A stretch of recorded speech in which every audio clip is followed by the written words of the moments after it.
नमस्कार, स्वागत है आपका। आप देख रहे हैं खबर उत्तराखंड। शुरुआत करेंगे बुलेटिन की आज की तमाम अहम खबरों के साथ। लोकसभा चुनाव का परिणाम 4 जून को आने वाला है, जिसे लेकर उत्तराखंड चुनाव आयोग ने मतगणना में तैनात होने वाले पर्यवेक्षक और अन्य अधिकारियों की ट्रेनिंग शुरू कर दी है। इस बात को लेकर उत्तराखंड की संयुक्त मुख्य निर्वाचन अधिकारी नमामि बंसल ने कहा कि भारत चुनाव आयोग के स्तर से भी प्रशिक्षण कार्यक्रम चलाए जा रहे हैं। वहीं राज्य और जिले स्तर से प्रशिक्षण कार्यक्रम का शेड्यूल बनाया गया है। साथ ही उन्होंने कहा कि मास्टर ट्रेनर का प्रशिक्षण का कार्यक्रम भी राज्य स्तर पर रखा गया है और ईवीएम के लिए जो मुख्य मतगणना होनी है उसके लिए भी मॉड्यूल बनाए गए हैं।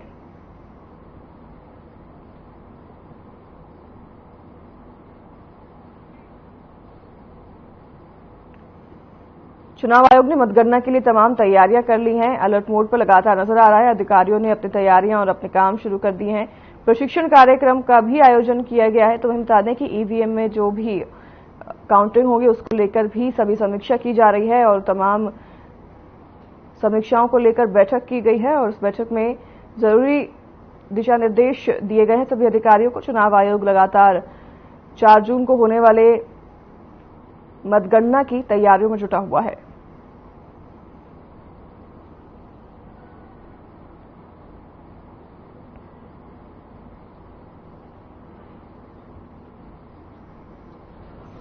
सभी जानते हैं कि 4 जून को नतीजे आने वाले हैं और इसके लिए मतगणना संबंधी सभी तैयारियां कराई जा रही हैं। इसमें विस्तृत प्रशिक्षण कार्यक्रम चल रहे हैं, न सिर्फ पर्यवेक्षकों के लिए बल्कि जो ईसीआई के लेवल पर ऑर्गेनाइज किया जाता है, उसके अलावा यहाँ राज्य स्तर पर और जिला स्तर पर भी प्रशिक्षण कार्यक्रम का शेड्यूल बनाया गया है। जो हमारे मास्टर लेवल ट्रेनर्स हैं उनकी आज हम प्रशिक्षण कार्यक्रम यहाँ राज्य स्तर पर रख रहे हैं और उसके साथ ही साथ माननीय चुनाव आयोग द्वारा भी लगातार एआरओ लेवल पर, आरओ लेवल पर, डीईओ लेवल पर सभी स्तर पर विस्तृत प्रशिक्षण कार्यक्रम किया जा रहा है और इसमें अलग अलग ट्रेनिंग अलग अलग एस्पेक्ट्स के लिए दी जा रही है, जैसे कि ईटीवीपीएस काउंटिंग को लेकर के पृथक से मॉड्यूल्स तैयार किए गए हैं।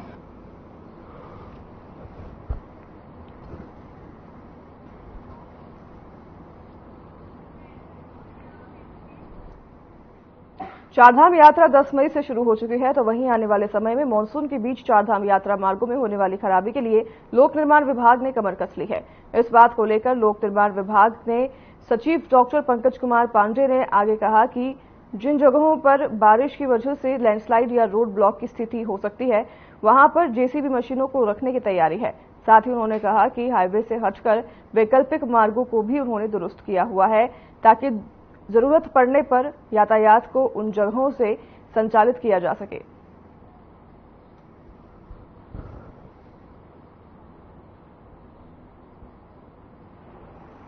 इस बार यात्रा काफी अच्छी चल रही है। काफी ज्यादा दर्शनार्थी इसमें आ रहे हैं, तीर्थयात्री इस बार आ रहे हैं, उनको हम लोग व्यवस्थित कर रहे हैं। सड़कों पे काम काफी ज्यादा किया जा चुका है। सीजन से पहले हम लोगों ने काम करा लिया था और बारिश के दृष्टिगत भी हम लोग ने एडवांस में प्लानिंग करी है कि जो जो हमारे खतरे वाली जगह है, जहाँ पे लैंडस्लाइड होता है या जहाँ पे हमको संभावना लगती है कि जहाँ पे रोड ब्लॉक हो सकता है, वहाँ पे मशीनें प्लान की गई हैं। कुछ जगहों पे अभी भी मशीन लगाई गई हैं।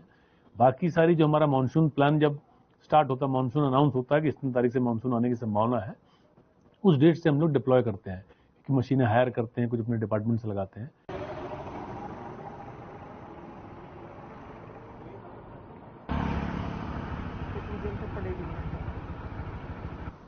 उसी बीच एक बड़ी खबर सामने आ रही है देहरादून से। चारधाम यात्रा को लेकर ये बड़ी खबर आपको बता दें कि चौंकाने वाला अपडेट सामने आया है। श्रद्धालुओं का आंकड़ा अब 10 लाख के पार पहुंच चुका है। 15 दिन में 200 करोड़ से ज्यादा कारोबार भी हुआ है। तो वहीं पिछले सीजन से दोगुना कारोबार इस बार हुआ है। कारोबारियों ने 15 दिन में अच्छा खासा बिजनेस किया है। आपको बता दें कि श्रद्धालुओं के चारधाम यात्रा में आने की जो आंकड़े हैं लगातार बढ़ते जा रहे हैं। 10 लाख के पार अभी आंकड़ा पहुंच गया है, लेकिन ये व्यापारियों के लिए बहुत अच्छी बात है। 15 दिन में 200 करोड़ का व्यापार हुआ है और वहां के स्थानीय व्यापारियों के लिए बहुत बड़ी खबर, बहुत अच्छी खबर है। चारधाम यात्रा को लेकर 10 लाख के पार श्रद्धालुओं का आंकड़ा पहुंच गया है, जिससे कि 15 दिन में 200 करोड़ से ज्यादा का कारोबार हुआ है। पिछले सीजन की अगर बात करें तो पिछले सीजन से इस बार दोगुना कारोबार हुआ है। 15 ही दिन में केवल 200 करोड़ का कारोबार स्थानीय व्यापारियों को हुआ है, व्यापारियों ने किया है और उनको 200 करोड़ का कारोबार मिला है। जिस तरह से श्रद्धालुओं के आंकड़े बढ़ते जा रहे हैं चारधाम यात्रा में, इससे ये एक अच्छी खबर भी सामने आ रही है कि प्रदेश में व्यापारियों को काफी फायदा हो रहा है। 200 करोड़ का बिजनेस व्यापारियों के लिए हुआ है और व्यापारी ने 200 करोड़ का बिजनेस किया है। प्रदेश में केवल 15 दिन के अंदर 200 करोड़ का कारोबार व्यापारियों ने किया है। बड़ी खबर आपको बता रहे हैं, प्रदेश में चारधाम यात्रा को लेकर ये चौंकाने वाला अपडेट सामने आया है, जहां पर श्रद्धालुओं का आंकड़ा तो 10 लाख के पार पहुंच चुका है। उसके साथ ही 15 दिन में 200 करोड़ से ज्यादा कारोबार प्रदेश में हुआ है। पिछले सीजन की बात करें तो उसके मुकाबले इस सीजन में दुगना कारोबार हुआ है। व्यापारियों के लिए ये बेहद अच्छी खबर है और व्यापारियों ने काफी इस बार चारधाम यात्रा में बढ़ते श्रद्धालुओं के आंकड़ों की वजह से मुनाफा कमाया है। 200 करोड़ का कारोबार इस बार प्रदेश में हुआ है स्थानीय व्यापारियों को, जो कि पिछले सीजन के मुकाबले दोगुना कारोबार है।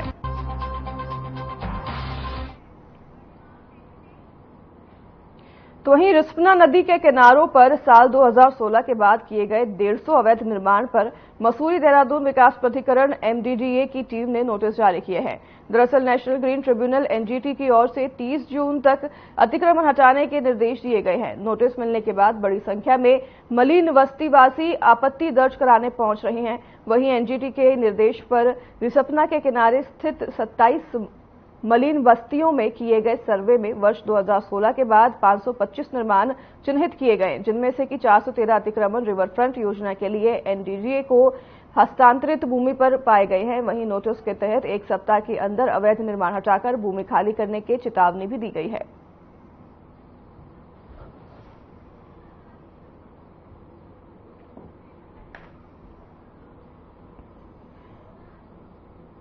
रिवर फ्रंट के पास अतिक्रमण हटाने के लिए निर्देश जारी किए गए हैं। आपको बता दें कि एमडीडीए का ये एक्शन लगातार नजर आ रहा है, जहां पर एमडीडीए ने नोटिस जारी करते हुए रिवर फ्रंट पर ऐसे लगभग 525 मकान हैं, अतिक्रमण हैं, जिनको वहां से हटाने के निर्देश जारी कर दिए हैं, नोटिस जारी कर दिए हैं। रिस्पना नदी के किनारे बने अवैध इस अतिक्रमण को हटाने के निर्देश एमडीडीए द्वारा जारी कर दिए गए हैं और एमडीडीए देहरादून ने ये ध्यान में रखते हुए कार्रवाई करते हुए नोटिस जारी कर दिया है सभी अवैध अतिक्रमण पर। रिवर फ्रंट पर खासतौर पर 525 ऐसे अवैध अतिक्रमण हैं जिनके खिलाफ ये नोटिस एमडीडीए द्वारा जारी किया गया है।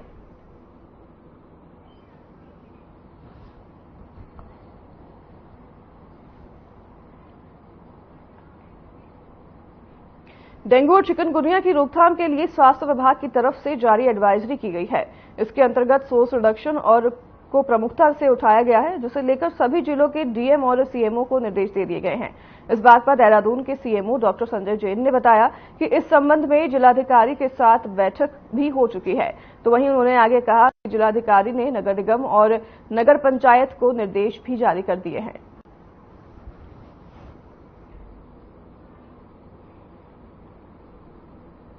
सोर्स रिडक्शन का काम मेनली नगर स्वास्थ्य अधिकारी, नगर निगम से नगर पंचायत को करना है। तो उस बैठक में जिलाधिकारी महोदय के द्वारा समस्त नगर पंचायत और नगर निगम के अधिकारियों को उसमें निर्देश दे दिए गए कि वो समय से लार्विसाइडल एक्टिविटी शुरू करने, बारिश होने से पूर्व ही हमारे स्तर से भी आशाओं के माध्यम से लोगों को घर जागरूक किया जा रहा है। तो ये उसमें कार्रवाई हम लोगों के द्वारा शुरू कर दी है।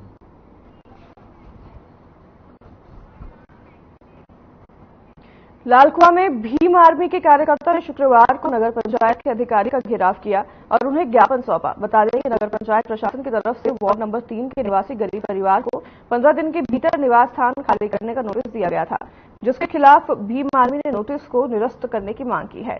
इसके साथ ही चेतावनी भी दी गई है कि अगर बेवजह गरीब परिवार को प्रताड़ित किया गया तो भीम आर्मी के कार्यकर्ता नगर पंचायत के खिलाफ आंदोलन करेंगे।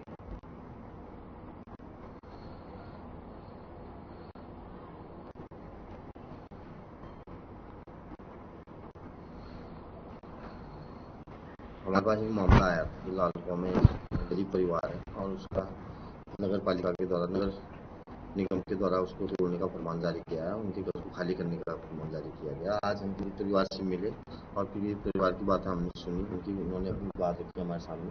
पिछले 30 साल से पीड़ित परिवार वहाँ पे रह रहा है और 30 साल से उन्होंने वहीं से पढ़ाई किया, उनके बच्चे वहीं पैदा हुए हैं, उनकी शादी वहीं हुई है। तो उनके पास पिछले 15 साल से विद्युत बिल है और 15 साल से पानी का बिल है और 5 से 10 साल तक उनका भवन का नगर परिषद ने यहाँ लिया है। तो आज हम यहाँ नगर पालिका के अधिशासी अभियंता जी से मिले और हमने अपनी मांग रखी है कि इस परिवार को घर खाली न किया जाए।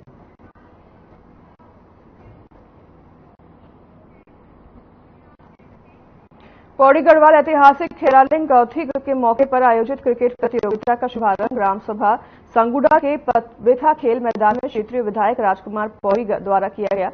उद्घाटन मैच में सकनौली ने हुचुई को हराया और लीग आधार पर आयोजित हो रही क्रिकेट खेल प्रतियोगिता में अभी तक 16 ग्राम सभाओं ने एंट्री की है। इस दौरान क्षेत्रीय विधायक ने अपने संबोधन में कहा कि इस तरह के आयोजन से ग्रामीण प्रतिभाओं को राष्ट्रीय स्तर पर प्रतिभाग करने का मौका मिलता है। उन्होंने आयोजन के लिए उपस्थित खिलाड़ियों को शुभकामनाएं भी दी और इस अवसर पर क्षेत्र पंचायत सदस्य और मेला समिति के अध्यक्ष अनिल सिंह नेगी ने प्रतियोगिता के बारे में विस्तार से जानकारी दी।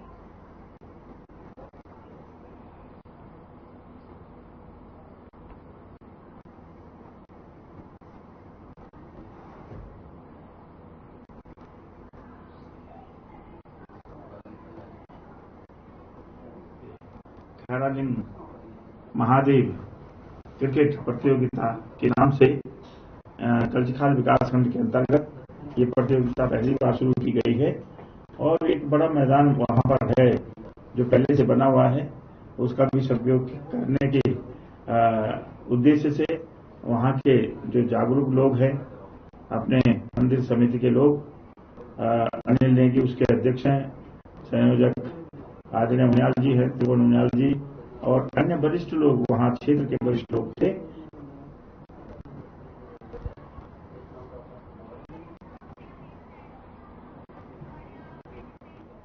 शाहजहांपुर थाना सहरा मऊ दक्षिणी अंतर्गत गरा नदी में स्नान करने गए 3 बच्चे नदी के गहरे पानी में डूब गए। इनमें 2 सगे भाई और एक चचेरा भाई जिनकी मौत हो गई है। वहीं साथ गए बच्चों ने परिजनों को सूचना दी, जिसके बाद ग्रामीणों ने प्रशासन के गोताखोरों को सहयोग से बच्चों के शवों को नदी से बाहर निकाला और शवों को कब्जे में लेकर पोस्टमार्टम के लिए भेज दिया है।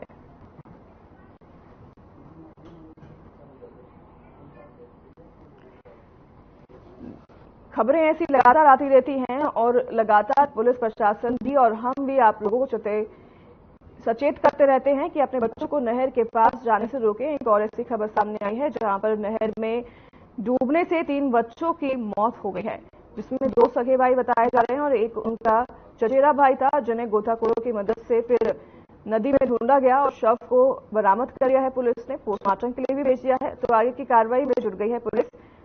बता दें कि नहर के गहरे पानी में डूबकर इन तीनों बच्चों की मौत हो गई है। नहर में नहाने गए थे, इस दौरान इन तीनों बच्चों की गहरे पानी में डूबने से मौत हो गई है। तीनों भाई हैं और जिनकी शव को बरामद कर पोस्टमार्टम के लिए अब पुलिस ने भेज दिया है।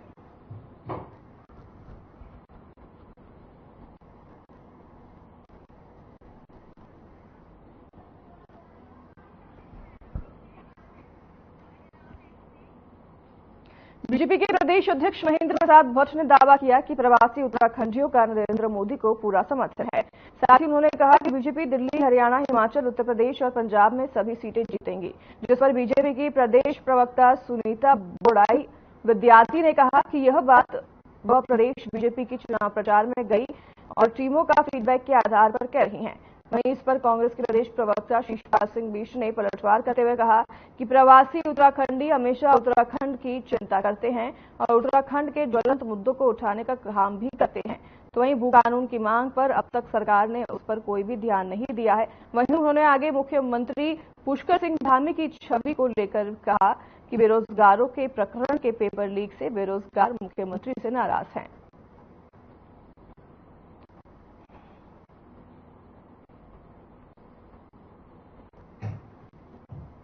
तौर पर उत्तराखंड की चिंता करते हैं और समय समय पर उत्तराखंड के ज्वलंत मुद्दों को उठाने का भी काम करते हैं। भू कानून की मांग प्रवासी उत्तराखंडी भी पहले जोर शोर से उठाई थी और फिर राज्य में भी वो मांग जो है जोर पर, लेकिन सरकार ने अभी तक उस पर कोई ध्यान नहीं दिया। और जहां तक मुख्यमंत्री जी की छवि की बात है, बेरोजगारों के जो है पेपर लीक प्रकरण के बाद से बेरोजगार मुख्यमंत्री से नाराज हैं और लगातार न्याय की मांग के लिए अभी भी धरना प्रदर्शन कर रहे हैं। अंकिता भंडारी प्रकरण के बाद से जो है प्रदेश की बेटियां निश्चित तौर पर प्रदेश सरकार और मुख्यमंत्री से नाराज है। न्याय की लड़ाई अभी भी जारी है। देखिए, माननीय मुख्यमंत्री श्री पुष्कर सिंह धामी जी स्टार प्रचारक के रूप में सभी राज्यों में भाजपा का नेतृत्व कर रहे हैं और धामी सरकार के जो ऐतिहासिक निर्णय है वो पड़ोसी राज्यों में उनका बहुत बड़ा असर देखने को मिल रहा है और हमारी सरकार से जो देवतुल्य प्रवासी परिवार हैं जो अन्य राज्यों में रह रहे हैं उनका भरपूर समर्थन माननीय प्रधानमंत्री श्री नरेंद्र भाई मोदी जी को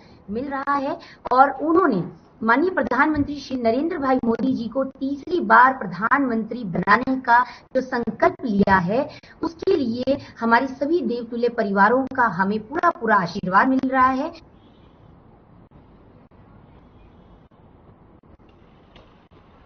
उत्तराखंड क्रांति दल के प्रत्याशी आशुतोष नेगी ने उच्च न्यायालय की पीठ की स्थापना गैरसैंण में करने की मांग की है। गैरसैंण में जगह उपलब्ध न होने की स्थिति में उच्च न्यायालय की स्थापना पौड़ी के नजदीक किए जाने की मांग को लेकर एक विज्ञापन उन्होंने जिलाधिकारी गढ़वाल के माध्यम से शासन को प्रेषित किया है और उत्तराखंड क्रांति दल के लोकसभा प्रत्याशी आशुतोष नेगी ने शहर के कुछ लोगों के साथ इस आशय का एक ज्ञापन तैयार कर जिलाधिकारी को सौंपकर मांग की है कि राज्य गठन के बाद से ही पौड़ी मुख्यालय की घोर उपेक्षा हो रही है।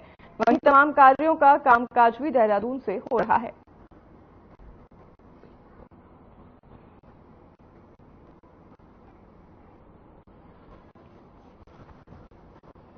लेकिन 24 सालों में पौड़ी को कोई बड़ा संस्थान नहीं दिया गया और अब जब बात हो रही है कि हाईकोर्ट को नैनीताल से शिफ्ट किया जाएगा, हमें चाहते हैं कि कुमाऊं मंडल के मुख्यालय नैनीताल जहां पे पर्यटक बहुत भारी संख्या में आते हैं और वहां पे उस शहर पर दबाव है, लेकिन दूसरी ओर जो पौड़ी नगर है हमारा जो कि गढ़वाल मंडल का मुख्यालय है, ना तो यहाँ पे पर्यटक आ रहा है न यहाँ पे ट्रैफिक का दबाव है।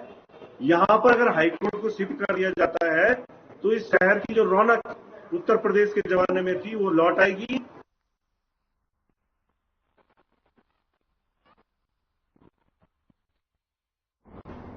जिले के पुलिस कर्मियों का 3 नए कानूनों का प्रशिक्षण खत्म हो गया है।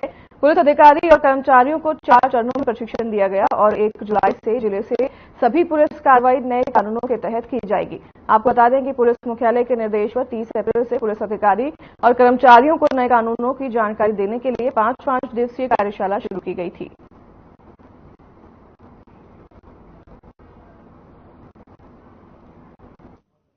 ये भारतीय संसद के द्वारा जो 3 नए कानून बनाए गए हैं उनका 1 जुलाई 2024 से क्रियान्वयन होना है, इम्प्लीमेंटेशन होना है। उसके लिए हमारे नैनीताल जनपद में 355 अधिकारियों कर्मचारियों की ट्रेनिंग दी गई है और ये नए कानून के में पढ़ाने के लिए हमारे एपीओ साहब, हमारे सब इंस्पेक्टर प्रताप सिंह नेगी और उनका पूरी टीम थी। उन्होंने बहुत मेहनत के साथ, बहुत तन्मयता के साथ और बड़े जोश के साथ जो ट्रेनिंग आए हैं उनको अच्छे से पढ़ाया है और मुझे पूरी उम्मीद है कि जो हमारे ट्रेनिंग यहाँ पर आए हैं प्रशिक्षण लेने के लिए उन्होंने उस चीज़ को ग्रैस्प किया होगा, उस चीज़ को समझा होगा और जो नियमों में चेंजिंग हुई है, जो परिवर्तन हुए हैं उसको अच्छे से समझ लिया होगा और 1 जुलाई से जब ये नियम लागू होंगे, ये अधिनियम लागू होंगे तो जो हमारे कर्मचारी अधिकारी हैं उनको किसी प्रकार की कोई समस्या का सामना नहीं करना पड़ेगा।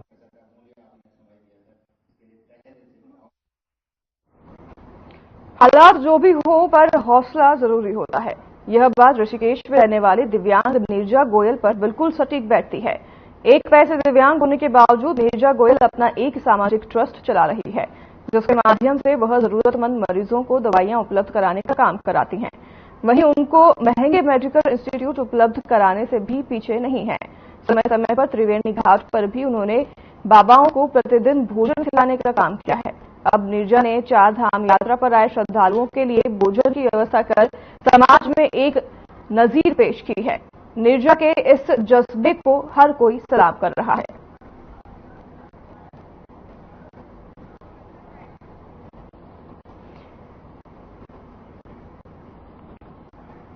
चार धाम यात्रा की शुरुआत हो गई है। 10 दिन बीत चुके हैं और सभी अपने अपने प्रयास कर रहे हैं श्रद्धालुओं के लिए नेक काम करने के लिए। तो वहीं अब नीरजा जो कि दिव्यांग है वो भी श्रद्धालुओं के लिए इस नेक काम में जुटी हुई हैं। आपको बता दें कि दिव्यांग होने के बावजूद ये संस्था चलाती हैं और लोगों के मदद के लिए हमेशा कार्यरत रहती हैं। वहीं श्रद्धालुओं के लिए भी उन्होंने अब भोजन की व्यवस्था की है चारधाम यात्रा में, जहां पर श्रद्धालुओं को फ्री भोजन दिया जा रहा है। और नेजा गोयल इन्हीं अपने तमाम सोशल वर्क को लेकर सभी के लिए मिसाल बनी हुई है।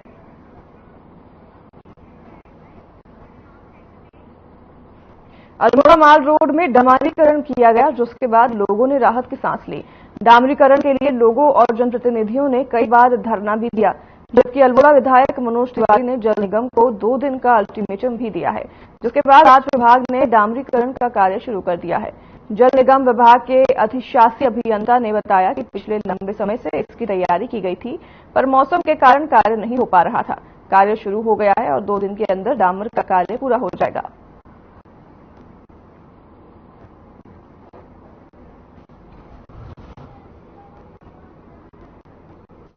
माननीय जनप्रतिनिधियों के सहयोग से जो है आज ये कार्य शुरू हो पाया है। तो माननीय जनप्रतिनिधि जितने भी हैं सबका जो है आभार व्यक्त कर पाऊंगा।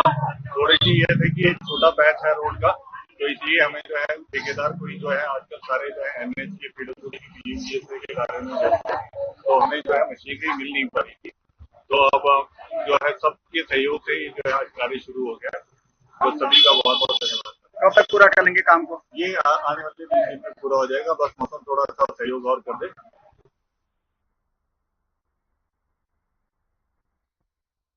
हल्द्वानी में सड़क चौड़ीकरण के कार्य में तेजी आ गई है। डीएम के निर्देश के बाद नरीमन चौराहे से गांठ गोदाम तक सड़क चौड़ीकरण का कार्य तेजी से चल रहा है।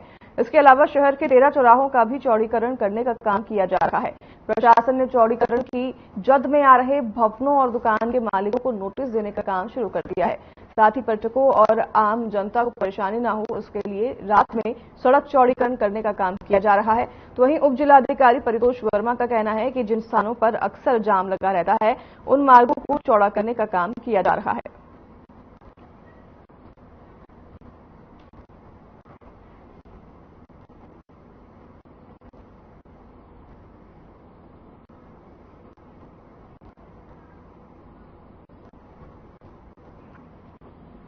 देखिए, चौराहे चौड़ीकरण का कार्य पूरे हल्द्वानी पे शहर में चल रहा है। उसी के तहत नारीवन चौराहे से लेके रेलवे चौराहे तक का चौड़ीकरण का कार्य किया जा रहा है, जो प्रारंभ किया जा चुका है मौके पे। जो सरकारी संपत्ति है, इसके साथ ही जो निजी संपत्तियों के भी आंगन इत्यादि थे, उनको हटा करके रोड चौड़ीकरण का कार्य किया जा रहा है। जो परमानेंट स्ट्रक्चर हैं, उनको नोटिस प्रेषित किए गए हैं और शीघ्र ही उनको भी हटाने की कार्रवाई की जाएगी। कुछ सरकारी कार्यालय के भवन भी आ रहे हैं? सरकारी कार्यालय लोक निर्माण विभाग और पीएमजीएसवाई के भवन है। इसके साथ ही रोडवेज और केएमवीएन के भवन और 4 दीवारी भी वहाँ पे है।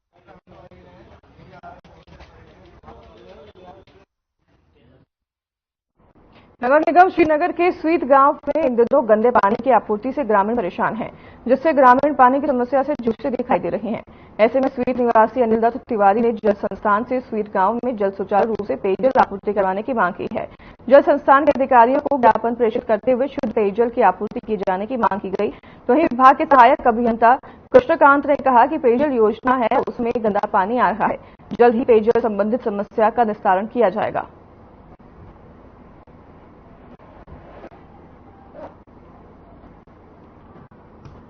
अभी जल जीवन मिशन में जिन्होंने घर में कनेक्शन लगाए हैं, उसमें जब से कनेक्शन लगे हैं तब से पानी आया ही नहीं। कुछ घरों में, कुछ ऊपर के जो टंकी के नजदीक के घर हैं, उनमें पानी आया है, लेकिन दूर वाले घरों में आया नहीं है। और जो कनेक्शन पहले से थे, गरीब से जो कनेक्शन लगे हुए थे, उनमें नलों में पानी आ रहा था, लेकिन बीच में जो है कि मिट्टी आने लगी उस पानी में, तो उस चक्कर में पीने के पानी की बहुत दिक्कत होने लगी है। तो जब से ये लाइन बिछ रही थी, तभी से हम इस मैटर को बात कर रहे हैं, लेकिन कोई सुन ही नहीं रहा है। अब एक्शन साहब से बात हुई है, एक्शन साहब ने बोला है कि इसमें कार्रवाई करेंगे। हमें भी समाचार पत्रों के माध्यम से ही प्राप्त हुआ है, ज्ञात हुआ है कि वहाँ पर पेयजल आपूर्ति में जो है वो गंदगी आ रही है। लेकिन मेरे द्वारा स्वयं उस गांव का निरीक्षण किया गया है, जिसमें कि मैंने जो देखा है कि हमारा जो डिफालगांव पंपिंग योजना है, स्वीत गांव वहाँ से फीड है। तो हमारी पंपिंग योजना का जो पानी है वो तो शुद्ध पेयजल उनको मिल रहा है, लेकिन जो स्वीत गांव है उनकी अपनी ग्राम सभा की योजना है। तो उस योजना में अभी जंगल में जो आग लगी हुई है, उससे कुछ गंदगी उसमें आई है और और ये लोग सफाई भी कर रहे हैं उसकी। हमारे गांव में बहुत गंदा पानी आ रहा है, पीने के योग्य भी नहीं है। देखिए इस पानी को कितना गंदा पानी आ रहा है और पीने के लिए हम जगह जगह से ला रहे हैं और देखिए ये पानी बहुत ही ज्यादा गंदा आ रहा है।